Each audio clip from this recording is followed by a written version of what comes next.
जय हिंद। स्वागत है आपका इंडियन न्यूज़ एनालिसिस के एक नए एपिसोड में। आज के इस वीडियो में हम बात करने वाले हैं एमएमआरसीए या एमआरएफए टेंडर के बारे में, जिसके अंतर्गत भारत को 114 की संख्या में जो फाइटर एयरक्राफ्ट है वो खरीदना है। जैसा कि आपको इस समय पता ही है कि भारतीय वायुसेना में स्क्वाड्रन की क्षमता लगातार घट रही है। 42 स्क्वाड्रन होनी चाहिए थी, लेकिन सिर्फ इस समय 32 ही ऑपरेशनल है और आने वाले समय में ये कम भी होने वाली हैं। और इसी बीच भारतीय वायुसेना को लेकर के एक अहम अपडेट सामने आई है, जहां पर रिक्वेस्ट फॉर प्रपोजल जो कि एमएमआरसीए 2.0 के लिए है, उसकी बात कही जा रही है।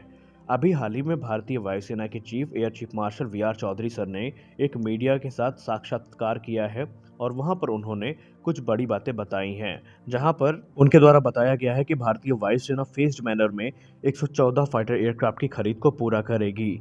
भारतीय वायुसेना की तरफ से ये बताया गया है कि वो रिक्वेस्ट फॉर इंफॉर्मेशन के आधार पर जो जरूरी डॉक्यूमेंट सबमिट करे गए हैं भारतीय वायुसेना के पास, उनका अध्ययन कर रहे हैं और उसके आधार पर वो ये चीज़ डिसाइड करेंगे कि भारतीय वायुसेना को कौन से एयरक्राफ्ट की ज़रूरत सबसे ज़्यादा है। और अभी ये भी नहीं पता चल पाया है कि किसको फाइनलाइज किया जाना है, यानी कि भारतीय वायुसेना अभी तक रिक्वेस्ट फॉर इंफॉर्मेशन का अध्ययन ही कर रही है। और अभी इसके बाद जब अध्ययन पूरा हो जाएगा, तब गवर्नमेंट अप्रूवल के लिए आगे जो डॉक्यूमेंट है वो फॉरवर्ड करे जाएंगे।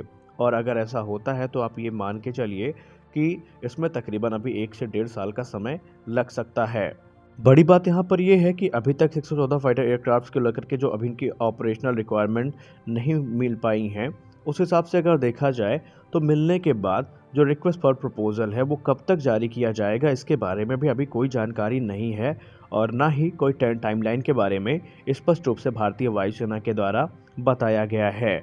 फिलहाल भारतीय वायुसेना जो स्क्वाड्रन की घटती क्षमता है उससे परेशान है और आने वाले समय में मिग-21 जैसे जो एयरक्राफ्ट है भारतीय वायुसेना में कार्यरत, वो भारतीय वायुसेना का साथ छोड़ देंगे। और भारतीय वायुसेना ने क्लियर रूप से कह दिया है कि 2027 से 28 तक मिग-29 को वो फेज्ड मैनर में रिटायर करना भी शुरू कर देंगे। 2030 से मिराज 2000 एयरक्राफ्ट भारतीय वायुसेना का साथ छोड़ना शुरू कर देंगे।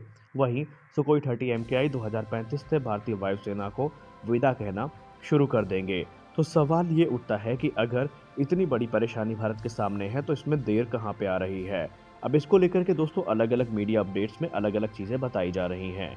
कुछ बड़े डिफेंस एनालिस्ट हैं जिनका ये मानना है कि भारतीय वायुसेना इस प्रयास में है कि जब तक स्वदेशी एयरक्राफ्ट बड़े नंबर्स पे नहीं आते, किसी तरह अपनी जो फ्लीट है उनको मेंटेन करके रखा जाए, क्योंकि भारतीय वायुसेना पहले से ही 123 तेजस मार्क 1 और मार्क 1A, 120 की संख्या में तेजस मार्क 2 और 140 की संख्या में AMCA को खरीदने के लिए प्रतिबद्ध है।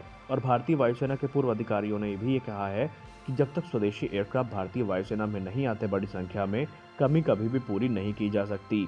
वहीं कुछ एनालिस्ट ये मानते हैं कि MMRCA में अब सिर्फ एक औपचारिकता ही बची है, क्योंकि उनका ये मानना है कि भारत पहले से ही राफेल को सिलेक्ट करके बैठा है। अभी इंतजार इस चीज़ का है कि राफेल F4 का जैसे ही प्रोडक्शन लाइन में आना होगा, उसके बाद भारत तुरंत इनका ऑर्डर प्लेस करेगा। कुछ एनालिस्ट ये मानते हैं कि भारत पहले से ही राफेल को सिलेक्ट करके बैठ चुका है। बात यहाँ पर प्राइस निगोशिएशन पर फंसी है। भारत चाहता है कि उनको किफ़ायती दाम पर राफेल मिलें। इसके अलावा भारत ने फ्रांस के साथ ये भी डिमांड करी है कि अगर राफेल भारत में लिए जाते हैं बड़ी संख्या में, तो फ्रांस को यहाँ पर एक असेंबली लाइन इस्टेब्लिश करनी पड़ेगी, जहाँ पर उनको तकरीबन 40% से ज़्यादा की जो ट्रांसफ़र ऑफ टेक्नोलॉजी है वो भारत को देनी पड़ेगी।